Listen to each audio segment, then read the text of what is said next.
ಮಕ್ಕಳಿಗೆಲ್ಲ ಕಲಿ ಕೇಸರಿಗೆ ಸ್ವಾಗತ. ಮಕ್ಕಳೇ, ನಾವೀಗ 2 ಅಂಕಿಯನ್ನು ಬರೆದು ಒಂದು ಪಕ್ಷಿಯ ಚಿತ್ರವನ್ನು ಬಿಡಿಸೋಣ.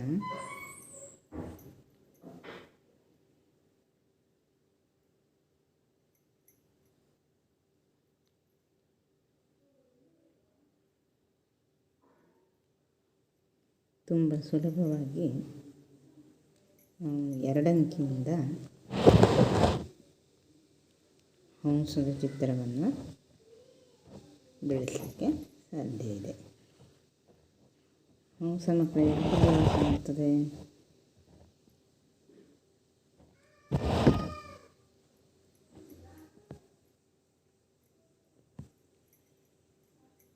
ನೀರಿನಲ್ಲಿ ಅಲ್ವಾ? ಹೌದು, ಹಂಸ ನೀರಿನಲ್ಲಿ ವಾಸ ಮಾಡ್ತದೆ. ಹೀಗೆ ನಾವು ಏನು ಮಾಡುವುದು? ತುಂಬ ಸುಲಭವಾಗಿ 2 ಅಂಕಿಯನ್ನು ಬರೆದು ಹಂಸದ ಚಿತ್ರವನ್ನು ಬಿಡಿಸ್ತಾ ಇದ್ದೀವಲ್ವಾ ಮಕ್ಕಳೇ? ನೀವು ಇದನ್ನು ಪ್ರಯತ್ನ ಮಾಡಿ. ಸ್ಲೇಟ್ನಲ್ಲಿ ಬಿಡಿಸಬಹುದು ಅಥವಾ ಹಾಳೆ ಮತ್ತು ಪೆನ್ಸಿಲನ್ನು ತೆಗೆದುಕೊಂಡು ಅದರಿಂದ ನೀರಿನಲ್ಲಿ ವಾಸ ಮಾಡ್ತಾರೆ. 2 ಅಂಕಿಯಿಂದ ರಚಿತವಾದ ಒಂದು ಸರಳ ಚಿತ್ರ, ಹಂಸದ ಚಿತ್ರ.